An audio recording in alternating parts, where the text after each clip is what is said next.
തൃശൂർ മുരിങ്ങൂരിൽ അസ്ഥികൂടം കണ്ടെത്തി. മേലൂർ പാലത്തുഴി പാലത്തിനടുത്താണ് അസ്ഥികൂടം കണ്ടെത്തിയത്. പോലീസ് സ്ഥലത്തെത്തി പരിശോധന നടത്തുകയാണ്. ആസിഫ് മുഹമ്മദ് ചേർന്നു. ആസിഫ്, വിവരങ്ങൾ.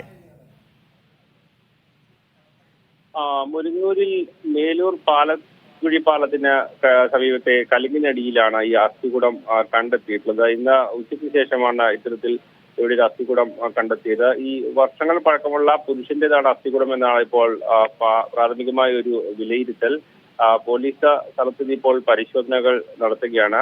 ഈ അസ്ഥിയോടൊപ്പം ഈ വസ്ത്രങ്ങളുടെ അവശിഷ്ടവും കണ്ടെത്തിയിട്ടുണ്ട്. അത് ഈ ആളുടെ തന്നെയാണോ എന്നുള്ള കാര്യം നിലവിൽ വ്യക്തതയില്ലെങ്കിൽ പോലും അതടക്കമുള്ള കാര്യങ്ങൾ എന്തായാലും പോലീസ് പരിശോധിച്ച് വരികയാണ്. എന്തായാലും ഈ കാടുകൾക്കിടയിൽ കുടുങ്ങിക്കിടക്കുന്ന തരത്തിലായിരുന്നു ഈ കരുതുന്ന അസ്ഥികൂടം കണ്ടെത്തിയത്. എന്തായാലും പോലീസ് എത്തി മറ്റ് നടപടികൾ സ്വീകരിച്ചിട്ടുണ്ട്. ശരി, മുരിങ്ങൂരിലാണ് അസ്ഥികൂടം കണ്ടെത്തിയത്. അത് വർഷങ്ങൾ പഴക്കമുള്ള ഒരു പുരുഷന്റേതാണ് എന്നാണ് പോലീസ് ഇപ്പോൾ പറയുന്നത്. ഈ അസ്ഥികൂടത്തിന് സമീപത്ത് നിന്ന് വസ്ത്രങ്ങളുടെ അവശിഷ്ടങ്ങളും കണ്ടെത്തിയിട്ടുണ്ട് എന്നാണ് ആസിഫ് നൽകുന്നത്.